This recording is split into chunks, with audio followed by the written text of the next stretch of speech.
السلام علیکم ورحمۃ اللہ تعالی وبرکاتہ۔ مرکز اہل سنت جامعہ رضویہ منظر اسلام کے یوٹیوب چینل ہم سبق درس نظامی میں آپ کا خیر مقدم ہے۔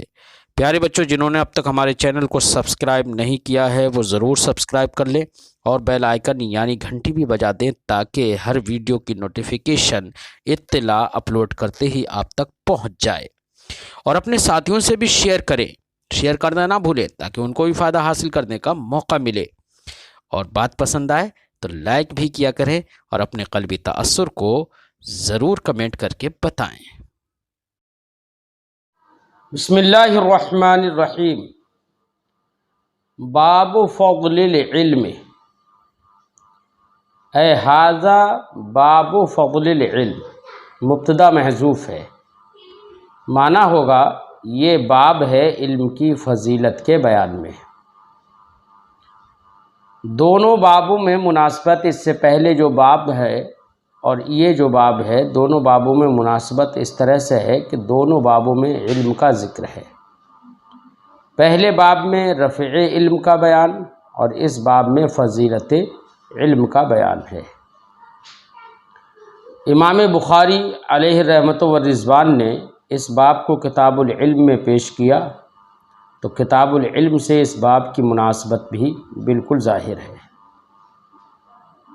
حدثنا سعید بن عفیر قال حدثني الليث قال حدثني عقيل عن ابن شهاب عن حمزة بن عبد الله بن عمر أن ابن عمر قال سمعت رسول الله صلى الله عليه وسلم يقول بينما أنا نائم أتيت بقدح لبن فشربت حتى أني لأرى الرج يخرج في أظفاري ثم أعطيت فضلي عمر بن الخطاب قالوا وما أولته يا رسول الله قال العلم۔ امام بخاری علیہ رحمت و رضوان ارشاد فرماتے ہیں، ہم سے حدیث بیان کی سعید ابن عفیر نے، وہ فرماتے ہیں مجھ سے حدیث بیان کی لیث نے، وہ فرماتے ہیں مجھ سے حدیث بیان کی عقیل نے روایت کرتے ہوئے ابن شہاب سے، اور وہ روایت کرتے ہیں حمزہ بن عبداللہ بن عمر سے۔ وہ کہتے ہیں کہ ان ابن عمر، کہ حضرت عبداللہ ابن عمر رضی اللہ تعالی عنہ نے قال فرمایا، سمعت رسول اللہ صلی اللہ علیہ وسلم یقول، میں نے رسول اللہ صلی اللہ علیہ وسلم کو فرماتے ہوئے سنا، بینما انا نائم، اسی دوران کہ میں سویا ہوا تھا، اتیت بقدح لبن، سرکار نے فرمایا میں سویا ہوا تھا اور خواب میں دیکھ رہا ہوں کہ اتیت بقدح لبن، قدحن کا معنی ہوتا ہے پیالہ، اور اتیت مجھے دیا گیا، اے اعطیتو کے معنی میں ہے۔ آتا یوتی ایتا کا معنی دینا، عطا کرنا۔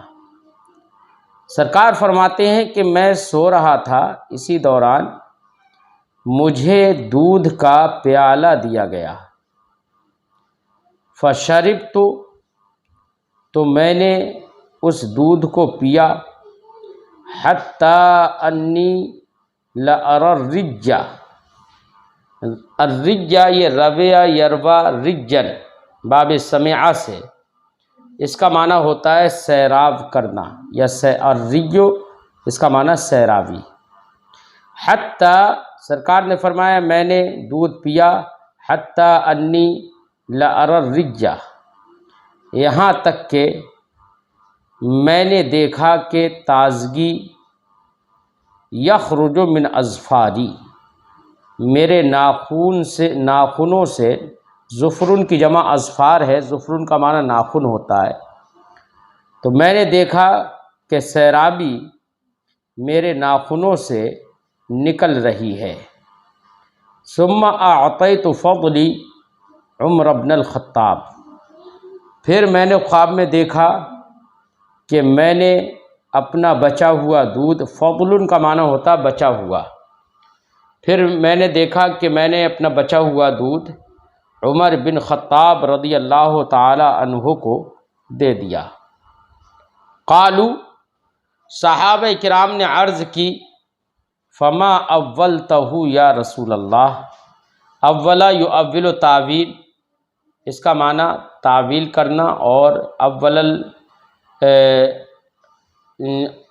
اول المنام اس کا معنی ہوتا ہے خواب کی تعبیر پیش کرنا۔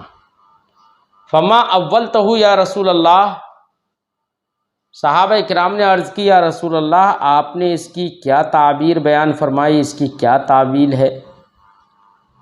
قال العلم، تو سرکار نے فرمایا اولتہ العلم، یعنی العلم یہ منصوب ہے، یعنی فعل محذوف ہے، اولتہ العلم، میں نے اس کی تعویل اور میں نے اس کی تعبیر علم سے کی ہے۔ اس حدیث پاک کو امام بخاری علیہ رحمت و رضوان نے باب فضل العلم میں بیان کیا۔ اس حدیث کا عنوان باب اور ترجمۃ الباب سے مطابقت اور مناسبت اس اعتبار سے ہے کہ حضور صلی اللہ علیہ وسلم نے اپنا بچا ہوا دودھ حضرت عمر کو دیا اور اس کی تعبیر علم بتائی، اور علم تعبیر میں علم بتانا یہ علم کی عین فضیلت ہے۔ اس سے پتہ چلا کہ نبی کریم صلی اللہ علیہ وسلم کو اللہ نے بہت علم عطا فرمایا ہے، کیونکہ سرکار ارشاد فرماتے ہیں کہ میں سویا ہوا تھا اور دودھ کا پیالہ مجھے دیا گیا، تو میں نے اتنا اسے پیا، اتنا پیا، یہاں تک کہ میں نے دیکھا کہ سیرابی میرے ناخنوں سے نکل رہی ہے، یعنی بھرپور طریقے سے سیراب ہوا۔ اس کا مطلب یہ ہوا، اور یہاں پر دودھ پینے سے تعبیر سرکار نے بیان فرمائی علم سے، یعنی علم ہے یہ۔ اس کا مطلب یہ کہ سرکار دو عالم صلی اللہ علیہ وسلم کو اللہ نے اتنا علم دیا ہے، اتنا علم دیا ہے جس کا شمار نہیں کیا جا سکتا، کہ سرکار نے فرمایا کہ میں نے دیکھا کہ سیرابی میرے ناخنوں سے نکل رہی ہے، یعنی لبریز ہو گیا۔ تو علم سرکار دو عالم صلی اللہ علیہ وسلم کا اتنا زیادہ ہے، اتنا زیادہ ہے کہ ہمارے علماء نے فرمایا کہ دیگر انبیاء و رسول تمام کے علوم کو اگر ایک طرف رکھا جائے اور نبی کریم صلی اللہ علیہ وسلم کے علم کو دوسری طرف رکھا جائے تو تمام انبیاء اور رسول کے علوم سرکار کے علم کی طرف نسبت کرتے ہوئے ایسے ہوں گے جیسے کہ ایک قطرہ کی نسبت ایک سمندر کے جانب ہوتی ہے۔ تو اس سے معلوم ہوا کہ نبی کریم صلی اللہ علیہ وسلم کو بہت علم اللہ نے عطا فرمایا۔ انا اعطیناک الکوثر، اے محبوب ہم نے تم کو بہت عطا فرمایا۔ وعلمک ما لم تکن تعلم وکان فضل اللہ علیک عظیما، اللہ نے تمہیں وہ سب کچھ سکھا دیا جو تم نہیں جانتے تھے، یہ اللہ کا تمہارے اوپر بہت بڑا فضل ہے۔ تو یہ تمام تر آیات اور یہ احادیث نبی کریم صلی اللہ علیہ وسلم کے علم میں غیر متناہی کا ذکر کرتی ہیں، یعنی ایسا علم ہے سرکار کو جس کا شمار نہیں کیا جا سکتا، جس کی کوئی حد بیان نہیں کی جا سکتی۔ اب نبی کریم صلی اللہ علیہ وسلم نے حضرت عمر رضی اللہ تعالی عنہ کو بچا ہوا دودھ عطا فرما دیا۔ اس کا مطلب یہ ہے کہ حضرت عمر ابن خطاب رضی اللہ تعالی عنہ بھی علم میں بہت بڑی شخصیت ہیں۔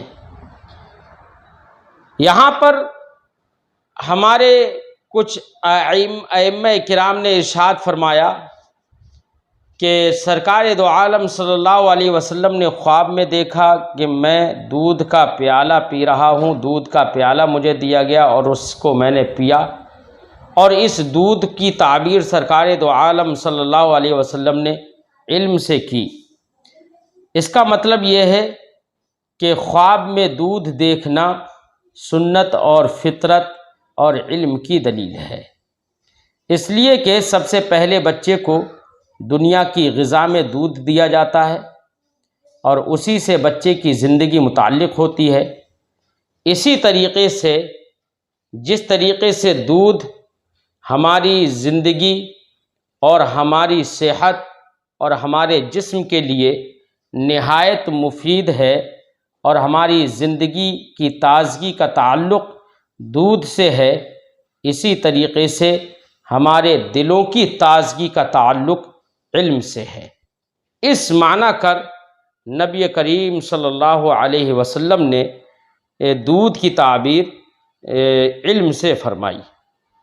لہذا جس طریقے سے زندگی کے لیے دودھ ضروری ہے، دودھ میں تمام تر غذائیت موجود ہے، تفقہ موجود ہے، تنعم و تلذذ موجود ہے، اسی طریقے سے علم کے اندر اخروی زندگی کے لیے اور ہمارے قلب کے لیے، ہمارے اعتقاد کے لیے، ہمارے مزاج اور ہمارے دماغ کے لیے، دماغ کو روشن کرنے کے لیے علم بہت ضروری ہے۔ یہ تمام باتیں یہاں پر سمجھ میں آتی ہیں۔ یہ حدیث جو ہے اس کو امام بخاری نے کتاب العلم میں ذکر کیا، جبکہ امام مسلم نے کتاب الفضائل میں اس کو ذکر کیا، اور امام نسائی اور امام ترمذی نے اسی حدیث کی روایت اور اس کی تخریج کی تو کتاب الرؤیا میں کی۔ تو یہ سب باتیں اس حدیث سے سمجھ میں آئیں، اور اس حدیث سے یہ بھی سمجھ میں آیا کہ حضرت عمر فاروق اعظم کی فضیلت کیا ہے، یہ بھی سمجھ میں آ گیا کہ سرکار دو عالم صلی اللہ علیہ وسلم نے اپنا بچا ہوا دودھ ان کو عطا فرمایا۔ یہ بھی سمجھ میں آیا کہ سرکار عمر فاروق رضی اللہ تعالی عنہ کی فضیلت اور ان کا علم کتنا ہے، یہ بات معلوم ہوئی۔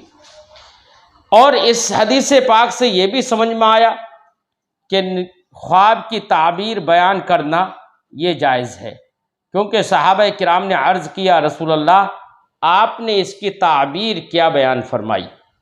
تو سرکار نے ارشاد فرمایا کہ میں نے اس کی تعبیر علم سے کی ہے۔ تو اس پتہ چلا کہ خواب کی تعبیریں بیان کرنا یہ جائز ہے، لیکن اسی کے لیے صحیح ہے کہ جو شخص خوابوں کی تعبیر جانتا ہو، اس میں ماہر ہو۔ اور دوسری بات یہ بھی سمجھ میں آئی کہ خواب اور تعبیر دونوں میں آپسی مناسبت ضروری ہے۔ ایسا نہ ہو کہ خواب کچھ دیکھا گیا اور تعبیر کچھ بتائے، دونوں میں کوئی معنوی مناسبت ضروری ہے، ایسی تعبیر ہونا چاہیے۔ یہ سب باتیں اس سے سمجھ میں آئیں۔ اگلے باب میں امام بخاری اگلا باب باندھتے ہیں، فرماتے ہیں باب الفتیا وہو واقف علی ظہر الدابۃ او غیرہا۔ فتیا کا معنی ہوتا ہے مسئلہ بتانا۔ فتیا اور فتویٰ دونوں لفظ اسی معنی میں آتے ہیں، یعنی دوسرے کو مسئلہ بتانا۔ تو دوسرے کو مسئلہ بتانا، چاہے وہ تحریراً ہو، چاہے زبان سے بولنے کے ذریعے سے ہو، دوسرے کو کوئی مسئلہ شرعی بتانا یہ فتیہ یا فتویٰ کہلاتا ہے۔ تو تحریر میں لکھ کے دے دیا تب بھی وہ فتویٰ ہے، اور اگر زبان سے بیان کر دیا تو یہ بھی فتویٰ ہے۔ تو اس میں امام بخاری علیہ رحمۃ و رضوان یہاں پر باب باندھتے ہیں، فرماتے ہیں باب الفتیا، یہ باب ہے اے ھذا باب الفتیا۔ فتیا اور فتویٰ دونوں ایک ہی معنی میں ہیں۔ یہ باب ہے اس بیان میں کہ ایک عالم دین، ایک عالم کا مسئلہ بتانا، جبکہ وہ جانور کی پیٹھ پر یا کسی اور جگہ کھڑا ہوا ہو، وہو واقف علی ظہر الدابۃ او غیرہا، کہ وہ جانور کی پیٹھ پر کھڑا ہوا ہو، اور غیرہا یا جانور کے علاوہ کسی اور چیز پر کھڑا ہوا ہو، مثلا زمین پر کھڑا ہوا ہو، تب بھی فتویٰ دینا یہ جائز ہے۔ امام بخاری علیہ رحمت و رضوان نے یہ باب و فضل العلم کے بعد رکھا۔ دونوں بابوں کے درمیان مناسبت بالکل ظاہر ہے، کیونکہ وہاں پر علم کی فضیلت بتائی گئی، اور یہاں پر علم کو سکھانا، دوسرے تک علم کو پہنچانا یہ جائز ہے اور یہ ضروری ہے، یہ بات بتائی جا رہی ہے۔ تو دونوں کے درمیان مناسبت ظاہر ہے۔ اچھا، اس باب میں امام بخاری نے جو یہ باب باندھا ہے، باب الفتیہ وہو واقف علی ظاہر الدابہ، یہ باب ہے اس کے بیان میں کہ فتویٰ دینا، فتویٰ دینے کے بیان میں، اس صورت میں، اس حال میں کہ فتویٰ دینے والا آدمی جانور کی پیٹھ پر ہو یا اس کے علاوہ کسی جگہ پر ہو۔ کسی غیرہا بتا کر امام بخاری نے اس کی طرف اشارہ کیا کہ مسئلہ بتانا ہر صورت میں جائز ہے، مثلا ایسے ہی مسئلہ پوچھنا ہر صورت میں جائز ہے۔ مثلا آدمی چل رہا ہے تو چلتے چلتے کسی نے مسئلہ پوچھ لیا تو اس کو جواب دیا جائے، آدمی بیٹھا ہوا ہے تو اس وقت کسی نے سوال کیا، جواب دے دینا چاہیے۔ ایسے ہی آدمی اگر کسی جانور کے پیٹھ پر سوار ہے تو اگر اس وقت کسی نے سوال کر دیا تو اسی کے پیٹھ پر بیٹھے بیٹھے یا کھڑے ہوئے اگر جواب دے، یہ بھی جائز ہے۔ یہ سب باتیں بتانے کے لیے امام بخاری علیہ رحمت و رضوان نے یہ باب بیان فرمایا اور یہ باب باندھا۔ اس کے تحت امام بخاری علیہ رحمت و رضوان حدیث ذکر کرتے ہیں۔ حدثنا اسماعیل قال حدثني مالک عن ابن شہاب عن عیسی بن طلحة بن عبید اللہ عن عبد اللہ بن عمرو بن العاص ان رسول اللہ صلی اللہ علیہ وسلم وقف فی حجۃ الوداع بمنی۔ امام بخاری فرماتے ہیں ہم سے حدیث بیان کی اسماعیل نے، وہ فرماتے ہیں مجھ سے حدیث بیان کی مالک نے روایت کرتے ہوئے ابن شہاب سے، وہ روایت کرتے ہیں عیسیٰ ابن طلحہ ابن عبید اللہ سے، اور وہ روایت کرتے ہیں عبداللہ ابن عمرو ابن عاص سے۔ وہ فرماتے ہیں ان رسول اللہ صلی اللہ علیہ وسلم وقف فی حجۃ الوداع، کہ رسول اللہ صلی اللہ علیہ وسلم حجۃ الوداع میں کھڑے ہوئے۔ حجۃ الوداع یہ واو کے فتحے کے ساتھ ہی صحیح ہے، اگرچہ کچھ لوگوں نے وداع واو کے کسرے کے ساتھ بھی پڑھ دیا ہے، لیکن وہ موزون نہیں ہے، اس سے معنی بدل جائے گا، کیونکہ وداع وادع یوادع مبادعۃ و وداعا باب مفاعلت کا مصدر ہو جائے گا، اور اس کا معنی ہوتا ہے مسالمت کا۔ تو یہاں پر مسالمت کا معنی نہیں ہے، بلکہ یہاں پر رخصتی کا معنی ہے۔ تو یہ وداع واو کے فتح کے ساتھ علامہ بدر الدین عینی علیہ رحمت و رضوان نے فرمایا کہ واو کے فتح کے ساتھ ہی صحیح ہے۔ تو رسول اللہ صلی اللہ علیہ وسلم حجۃ الوداع میں کھڑے ہوئے، یعنی حجۃ الوداع کے موقع سے منی میں کھڑے ہوئے للناس، لوگوں کے لیے۔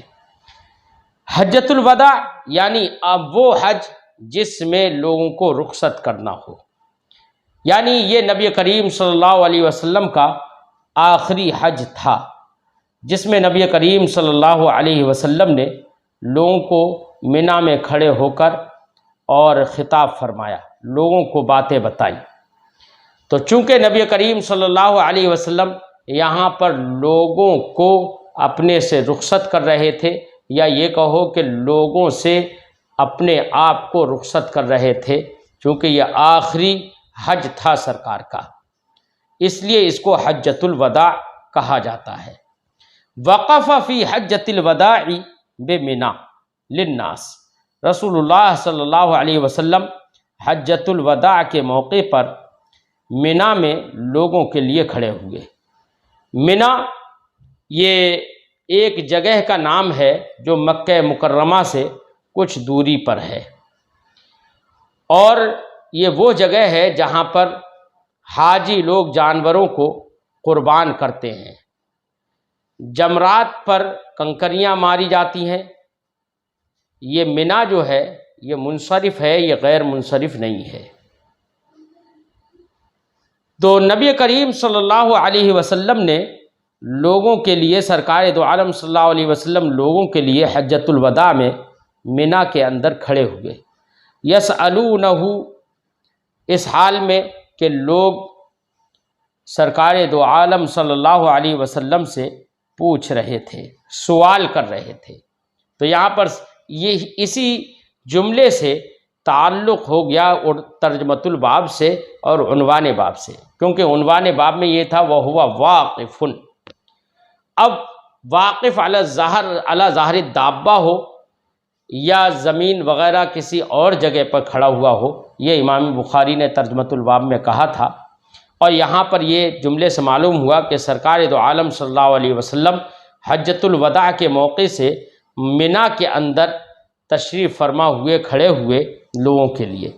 یسألونہ، لوگ سرکار دو عالم صلی اللہ علیہ وسلم سے سوال کر رہے ہیں اور سرکار ان کا جواب دے رہے ہیں۔ فجاءہ رجل، تو سرکار کی بارگاہ میں ایک شخص آیا، فقال، تو اس شخص نے کہا، لم اشعر، مجھے علم نہیں تھا، فحلقت قبل ان اذبح، تو میں نے حلق کر لیا یا حلق کروا لیا، یعنی اپنے میں نے بال مڈوا لیے اس سے پہلے ہی کہ میں قربانی کرتا۔ یعنی ایک صاحب آئے اور عرض کی، یا رسول اللہ، مجھے علم نہیں تھا، میں نے قربانی کرنے سے پہلے ہی اپنے بال مڈوا لیے ہیں۔ قال، تو سرکار دو عالم صلی اللہ علیہ وسلم نے ارشاد فرمایا، اذبح، اب قربانی کر لو جا کر، ولا حرج، اے لا حرج علیک، علیک یہاں پر خبر مقدم ہے، خبر محذوف ہے، ولا حرج علیک، اور تم پر کوئی گناہ نہیں ہے، یعنی پہلے تم نے حلق کروا لیا یعنی بال مڈوا لیے، اب بعد میں تم قربانی کر لو گے تو اس میں تم پر کوئی حرج اور کوئی گناہ نہیں ہوگا۔ فجاء آخر، پھر دوسرا آدمی سرکار کی بارگاہ میں آیا، فقال، تو اس نے کہا، لم اشعر فنحرت قبل ان ارمیہ، یا رسول اللہ، مجھے علم نہیں تھا تو میں نے قربانی کر لی ہے رمی کرنے سے پہلے، یعنی کنکریاں مارنے سے پہلے میں نے قربانی کر لی۔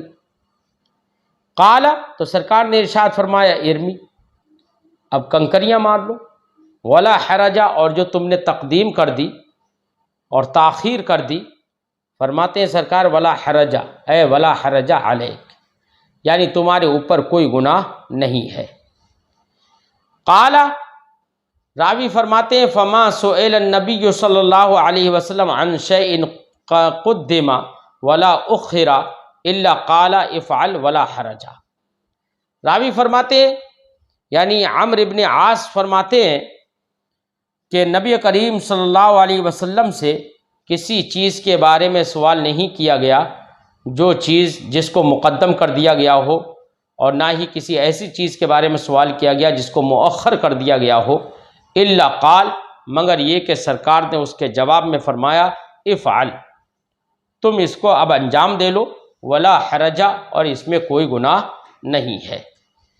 حدیث پاک کا ترجمۃ الباب سے تعلق تو ہم پہلے بیان کر چکے ہیں۔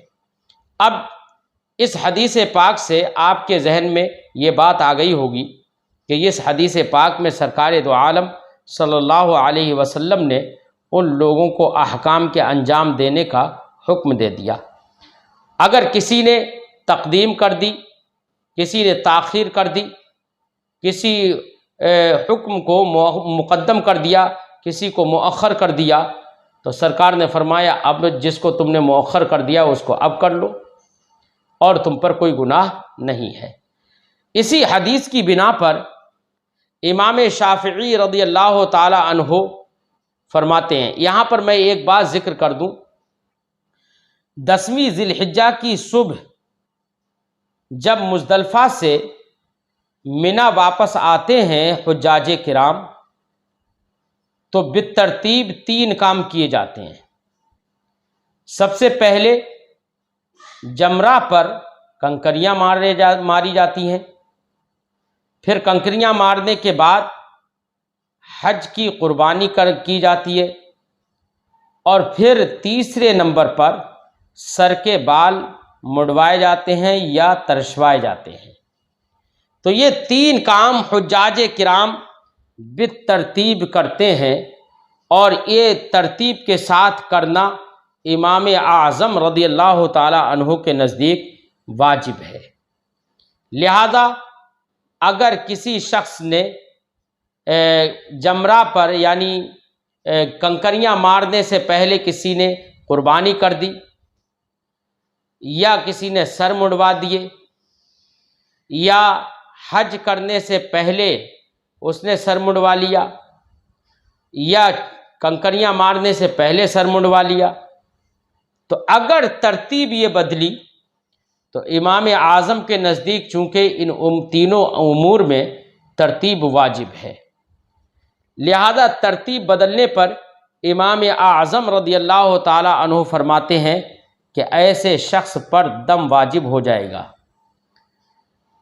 اب امام شافعی رضی اللہ تعالی عنہ اسی حدیث کی بنا پر جو ابھی آپ نے پڑھی، اس حدیث کی بنا پر امام شافعی رضی اللہ تعالیٰ عنہ فرماتے ہیں کہ ان 3 افعال میں ترتیب واجب نہیں ہے بلکہ ترتیب سنت ہے، اور یہی قول امام احمد ابن حنبل، امام عطا، امام طاؤس اور مجاہد کا بھی ہے۔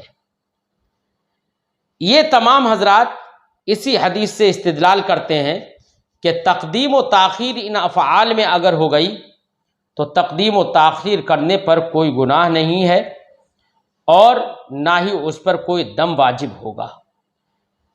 جیسے کہ یہاں پر کچھ لوگوں نے تقدیم و تاخیر کی تو سرکار نے فرمایا جاؤ اب کر لو اور تم پر کوئی گناہ نہیں ہے، جبکہ امام اعظم رضی اللہ تعالیٰ عنہ ان افعال کے درمیان ترتیب واجب قرار دیتے ہیں۔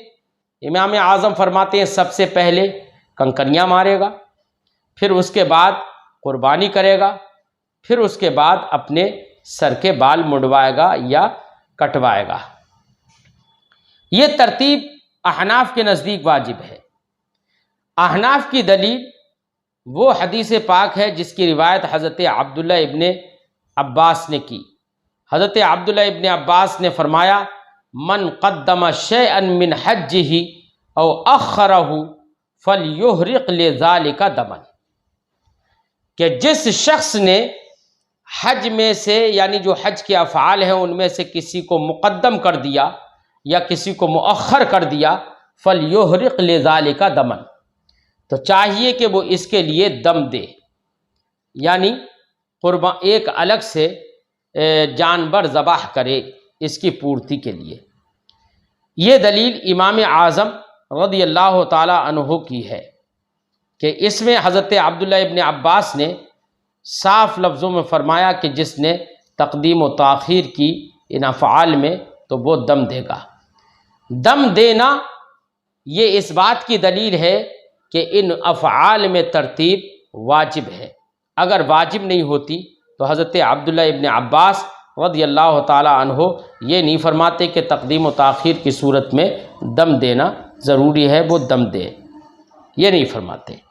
اب رہی یہ بات کہ مذکورہ حدیث میں تو سرکار نے فرمایا کہ کوئی حرج نہیں ہے، کوئی گناہ نہیں ہے، تو مذکورہ حدیث کا جواب کیا ہوگا؟ احناف کیا جواب دیں گے؟ تو مذکورہ حدیث کا جواب یہ ہے کہ حضور نبی کریم صلی اللہ علیہ وسلم کے ارشاد سے مراد یہ ہے کہ تم نے ان افعال میں جو تقدیم و تاخیر کی اس کا تم پر کوئی گناہ نہیں۔ کیوں؟ اس لیے کہ تم نے یا تو نسیان کے ساتھ یعنی بھول کر یہ کام کیا، یا عدم شعور اور عدم علم کی وجہ سے یہ کام کیا۔ اور یہ بات خود سائل کا سوال بھی ہے، کیونکہ سائل نے اپنے سوال میں یہی کہا تھا فلم اشعر، یا رسول اللہ مجھے علم نہیں تھا، لہذا عدم علم کی بنا پر اس نے یہ کر لیا تو نبی کریم صلی اللہ علیہ وسلم نے ان سے کہا کہ جاؤ تم اب قربانی کر دو۔ اور صراحتاً اس کا ذکر حضرت علی مرتضیٰ رضی اللہ تعالی عنہ سے ایک حدیث مروی ہے، اس میں صراحتاً بھی ذکر ہے، جس حدیث کی تخریج امام طحاوی رضی اللہ تعالی عنہ نے کی۔ حضرت علی رضی اللہ تعالی عنہ کی سے جو روایت ہے اس میں یہ ہے کہ رسول اللہ صلی اللہ علیہ وسلم سے ایک صاحب نے اپنے حج میں سوال کیا۔ کیا کہا انہوں نے کہا، حدیث کے الفاظ ہیں، انی رمیت و افوزت و نسیت ان انحر فقال انحر ولا حرج۔ اس شخص نے کہا کہ یا رسول اللہ، میں نے کنکری ماری، وہ افزت اور طواف زیارت کر لیا، اور میں نے قربانی بھی کر لی، قربانی و نسیت ان انحرا، اور قربانی کرنا میں بھول گیا۔ فقال، تو سرکار نے ارشاد فرمایا، انحر، قربانی کر لو، ولا حرج، اور تم پر کوئی حرج نہیں ہے، کوئی گناہ نہیں ہے۔ تو یہاں پر دیکھو صراحتاً ہے کہ وَنَسِیتُ أَنْ أَنْحَرَ، اور میں قربانی کرنا بھول گیا۔ تو نبی کریم صلی اللہ علیہ وسلم نے ان لوگوں کو تقدیم و تاخیر کی صورت میں فعل کو انجام دینے کا جو حکم دیا وہ اس وجہ سے دیا کہ ان پر یا تو نسیان ہو گیا تھا یا علم نہیں تھا۔ لہذا صحابی رسول کا یہ کہنا کہ میں بھول گیا، مجھے شعور نہیں ہوا، مجھے علم نہیں تھا، یہ خود اس بات کی دلیل ہے کہ عدم علم کی وجہ سے انہوں نے ایسا کر لیا، ورنہ تو ان کا بھی یہی کہنا تھا، ان کا بھی یہی خیال تھا کہ ترتیب کرنا چاہیے تھی مجھے، لیکن میں بھول گیا اور مجھے علم نہیں تھا۔ تو اس حدیث پاک سے بھی معلوم ہوتا ہے کہ ترتیب ضروری ہے۔ ایسے ہی نبی کریم صلی اللہ علیہ وسلم نے ارشاد فرمایا، یہاں پر تو امام بخاری نے حدیث کے کچھ ٹکڑے چھوڑ دیے ہیں، آگے سرکار نے ارشاد فرمایا، عباد اللہ وضع اللہ عز وجل الحرج والضیق وتعلموا مناسککم فإنہا من دینکم۔ آگے حدیث میں ہے کہ نبی کریم صلی اللہ علیہ وسلم نے لوگوں سے ارشاد فرمایا، اے اللہ کے بندو، اللہ نے تمہارے اوپر سے گناہ اور تنگی اور حرج یہ سب ختم فرما دیا ہے، اٹھا لیا ہے۔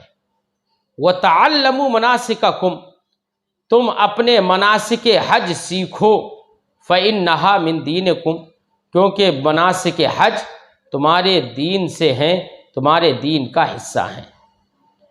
تو اس سے کیا پتہ چلا؟ امام طحاوی نے فرمایا مناسک حج سیکھنے کا حکم انہیں اس لیے دیا گیا تھا کہ انہوں نے مناسک حج اچھی طرح ادا نہیں کیے، کہ ان افعال میں ترتیب بدل دی۔ البتہ ترتیب بدل جانا ان کی لا علمی کی وجہ سے ہوا، اس لیے حضور صلی اللہ علیہ وسلم نے ان کو معذور رکھا۔ اور احناف یہی کہتے ہیں کہ علم ہونے کے باوجود اگر ترتیب بدل گئی تو امام اعظم کے نزدیک ترتیب چونکہ واجب ہے، لہذا اس شخص پر دم واجب ہو جائے گا۔ اس حدیث پاک سے چند باتیں سمجھ میں آئیں۔ ایک بات تو یہ سمجھ میں آئی کہ عالم سے سوال کرنا اور اس کا بتانا جائز ہے، چاہے وہ عالم سوار ہو، چاہے بیٹھا ہو، چاہے کھڑا ہو، چاہے چل رہا ہو یا سواری پر ہو، کہیں پر بھی ہو۔ اس سے ایک بات یہ بھی سمجھ میں آئی کہ جب علم سیکھنا اور سکھانا عالم بتا بھی سکتا ہے، عالم سے پوچھا بھی جا سکتا ہے، چاہے وہ جانور کی پیٹھ پر ہو، تو اس سے یہ بھی سمجھ میں آئی کہ جانور کی پیٹھ پر ضرورت کے تحت بیٹھا بھی جا سکتا ہے اور بیٹھنا جائز ہے۔ اور اس سے یہ بھی سمجھ میں آیا حدیث پاک سے کہ بعض مسائل میں نہ جاننا اور جہالت اور عدم علم یہ عذر ہے۔ اچھا، سرکار نے یہ بھی فرمایا کہ اللہ عز و جل نے تم سے حرج اور تنگی کو اٹھا لیا ہے، تو اس سے پتہ چلا کہ دین اسلام جو ہے وہ آسان ہے۔ الدین یسر، دین آسان ہے۔ حضور نبی کریم صلی اللہ علیہ وسلم کا اپنی امت پر شفیق اور مہربان ہونا یہ بھی اس حدیث پاک سے سمجھ میں آیا، کیونکہ نبی کریم صلی اللہ علیہ وسلم نے ارشاد فرمایا کہ اللہ عز و جل نے تم سے تنگی اور حرج کو اٹھا لیا ہے، تو تم علم حاصل کرو، مناسک حج کو جانو، کیونکہ وہ تمہارے دین کا حصہ ہے۔ یہ سب باتیں اس حدیث پاک سے سمجھ میں آئیں۔ اب ہم اپنی گفتگو یہاں پر ہی ختم کرتے ہیں۔